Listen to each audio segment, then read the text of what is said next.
શું આપ જાણો છો પૂજામાં ચોખા ચડાવવાનું શુભ શા માટે માનવામાં આવે છે?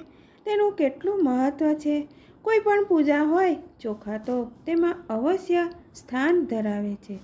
કોઈ પણ ભગવાનની પૂજા કરતા હોય, થાળીમાં ચોખાની ઢગલી તો હોય જ છે અને દરેક જણ ફૂલ, કંકુ, ચોખા વગેરે ભગવાનને અર્પિત કરે છે. આવો જાણીએ પૂજા પાઠ દરમિયાન ભગવાનને અક્ષત અથવા ચોખા શા માટે અર્પિત કરવા જોઈએ? આવું કરવાથી કેવો લાભ મળે છે, કેવા ફાયદા મળે છે? પૂજા પાઠમાં દરેક ક્રિયા પ્રતિક્રિયાનું વિશેષ મહત્ત્વ છે. દરેક ઈશ્વર કોઈને કોઈ અલગ અલગ સામગ્રીઓથી પ્રસન્ન થાય છે અને એ પ્રથા પણ લાંબા સમયથી ચાલી આવેલી છે. એવી માન્યતા છે કે પૂજા પાઠમાં ચડાવવામાં આવેલી સામગ્રીનું અલગ અલગ મહત્ત્વ છે અને તેને અર્પિત કરવાનો રીત પણ અલગ છે. આવી જ એક માન્યતામાં છે કે આપણે ચોખા ચડાવવા, અક્ષત ચડાવવાનો પ્રયોગ પણ કરીએ છીએ. પૂજા દરમિયાન ચોખાને લાલ રંગની રંગોળી કે હળદરવાળા પીળા કરીને અથવા તો સફેદ રંગના આખા ચોખા ચડાવવામાં આવે છે, જેને અક્ષત એટલે જેની ક્ષતિ ન હોય તે.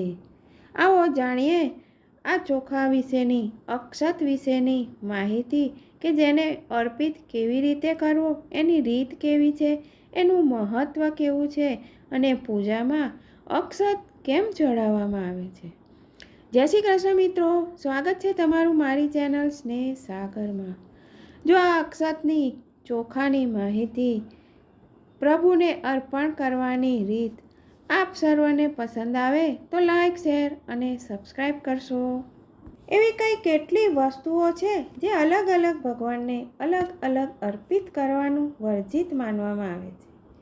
જેવી રીતે શિવલિંગને અને ભગવાન ગણેશજીને તુલસીના પાન નથી ચડાવવામાં આવતા, તુલસીના છોડને કંકુ ચડાવવામાં નથી આવતું, પરંતુ અક્ષત દરેક પૂજનમાં, હવનમાં ચઢાવવામાં આવે છે. તેના વગર પૂજા અધૂરી માનવામાં આવે છે. માન્યતા છે કે આખા ચોખા, અક્ષત પૂર્ણતાનું પ્રતીક હોય છે. જો પૂજા દરમિયાન કોઈ ભૂલ થઈ જાય તો અક્ષત તેને પૂર્ણ કરે છે. માનવામાં આવે છે કે અક્ષત જે પૂજામાં પ્રયોગ કરવામાં આવે છે તે પૂજામાં બીજી કોઈ ભૂલચૂક થઈ હોય તો અક્ષત ચડાવવાથી તે ભૂલ માફ થઈ જાય છે. અક્ષત એટલે કે ચોખા, એના દાણાનો પ્રયોગ ઘરમાં સુખ, શાંતિ, ધન, સમૃદ્ધિ પણ લાવે છે અને તેને ઉપયોગ કરવાથી ઘરમાં અન્ન અને ધન ભરેલા રહે છે એવું માનવામાં આવે છે. શાસ્ત્રોમાં પણ અન્નને ઈશ્વરનું સંતુષ્ટ કરવાનું મુખ્ય સાધન બતાવવામાં આવ્યું છે. સૌથી પવિત્ર થવા માટે, એ જગ્યાને પવિત્ર કરવા માટે સૌથી પહેલાં અક્ષત અર્પિત કરવાથી ઈશ્વર પણ સંતુષ્ટ થઈ જાય છે. માન્યતા છે કે અક્ષત અર્પિત કરવાથી ભગવાનની સાથે સાથે પિતૃઓ પણ તૃપ્ત થાય છે એવી માન્યતા છે. એવામાં ભગવાનની સાથે સાથે પિતૃઓના આશીર્વાદ પણ મળે છે અને ઘરમાં ખુશાલી આવે છે. પૌરાણિક માન્યતા અનુસાર ચોખાને પવિત્ર અને શ્રેષ્ઠ અનાજ માનવામાં આવે છે. એવી માન્યતા છે કે આ દેવતાઓનું સર્વ પ્રિય અન્ન છે અને જે અર્પણ કરવાથી દેવતાઓ ખૂબ જ ખુશ થઈ જાય છે અને ઘરમાં સુખ સમૃદ્ધિનો વાસ રહે છે. અક્ષતને દેવાન્ન પણ કહેવામાં આવે છે અને પૂજા પાઠમાં કોઈ પણ અન્ય સામગ્રીની કમી હોય તો તે સામગ્રી ના હોય તો પણ ચાલે, પરંતુ તે સામગ્રીનું સ્મરણ કરીને દેવતાઓને અક્ષત અથવા ચોખા ચડાવવાથી પૂજાનું સંપૂર્ણ ફળ પ્રાપ્ત થાય છે. એવી માન્યતા છે કે ધાનની અંદર બંધ હોવાને કારણે કોઈ પણ પક્ષી અથવા જીવાણુ તેને જૂઠું નથી કરી શકતા, જેટલે એની શુદ્ધતા બરકરાર રહે છે. આ સિવાય એ પણ માન્યતા છે કે પ્રકૃતિમાં સૌથી પહેલાં અક્ષતની જ ખેતી થઈ હતી. પ્રાચીન કાળમાં સનાતન ધર્મમાં ઈશ્વરના સન્મુખ અક્ષત સમર્પિત કરવાની પ્રથા ચાલી આવેલી છે. પૂજાની દરમિયાન લોકો આ ભાવ સાથે ભગવાનને અક્ષત અર્પિત કરે છે કે અમારી પાસે જે પણ અન્ન અને ધન છે તે હવે તમને આપ્યું, તમારું થયું, અને એ તમને સમર્પિત કરીએ છીએ, એટલે અમારી રક્ષા કરજો. તૂટેલા ચોખા ભગવાનને અર્પિત ન કરવા. અક્ષત પૂર્ણતાનું પ્રતીક છે, એટલે કે તૂટેલા અક્ષત ક્યારે પણ ન ચડાવવા જોઈએ. ચોખા ચડાવીને ભગવાનને પ્રાર્થના કરવામાં આવે છે કે અમારું દરેક કાર્ય પૂર્ણ કરો અને પૂજાનું ફળ અમને પ્રાપ્ત થવા દો.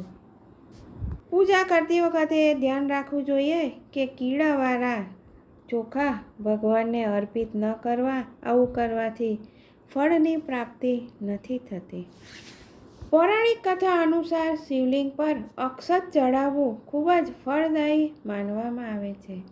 જો આપ શિવલિંગ પર અક્ષત અર્પિત કરો છો અને બીજી કોઈ અન્ય સામગ્રી તમારી પાસે નથી, તો પણ તમને પૂજાનું સંપૂર્ણ ફળ મળે છે.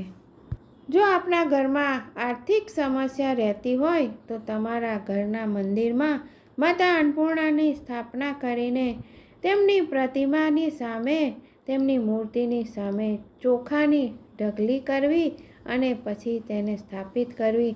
આનાથી ઘરમાં ક્યારે પણ અન્ન અને ધનની કમી નહીં રહે. કોઈપણ જગ્યાએ કળશની સ્થાપના કરતાં પહેલાં ચોખાના 2 દાણા મૂકવા ખૂબ જ આવશ્યક છે અને ભગવાન પાસે દીવો મૂકો. દીવો પ્રજ્વલિત કરો ત્યારે તે દીવાની નીચે પણ 2 દાણા અક્ષતના મૂકવા શુભ માનવામાં આવે છે. માનવામાં આવે છે કે આવું કરવાથી સુખ સમૃદ્ધિ આવે છે. પૂજામાં પણ જો ચોક બનાવવામાં આવે તેમાં ઘઉંના લોટની સાથે અક્ષતનો પણ પ્રયોગ કરવામાં આવે છે. એટલે સુધી કે જ્યારે કોઈ એકબીજાને તિલક કરે છે ત્યારે પણ અક્ષતનો પ્રયોગ કરવો શુભ માનવામાં આવે છે.